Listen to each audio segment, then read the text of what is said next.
High বন্ধুরা, শুভ দুপুর। তো আমি আজকে পাবদা মাছ রান্না করবো। তো দেখো আমি কিভাবে রান্না করি।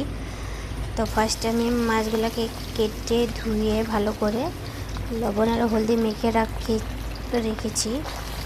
তারপরে এক এক করে সব মাছগুলো ভালো করে ভেজে নিতে হবে। সব এক এক করে ভালো করে ভেজে তারপর সেই তেলে জিরে ফোড়ন দিয়ে কাজু আর সর্ষে পেস্টটা আমি দিয়ে দেবো। সর্ষে পেস্ট দিয়ে ওইখানটা ভালো করে লাড়াচাড়া করে ভালো করে কষাতে হবে।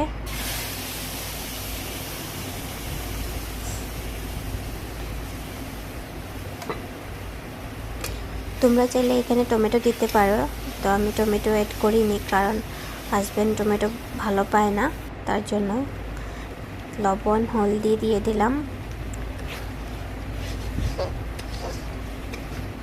আর আমি সর্ষে আরও কাজু পেস্ট করার সাথে কাঁচামরিচও দিয়ে দিয়েছিলাম।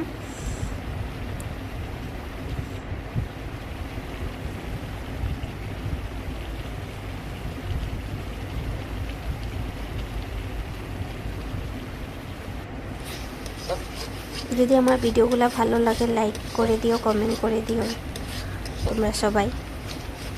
তো আমার কষানি হয়ে গেছে প্রায় সুন্দর করে। দেখো সুন্দর যখন কষানো হয়ে যাবে তখন আস্তে আস্তে এক এক করে মাছগুলো দিয়ে দেব।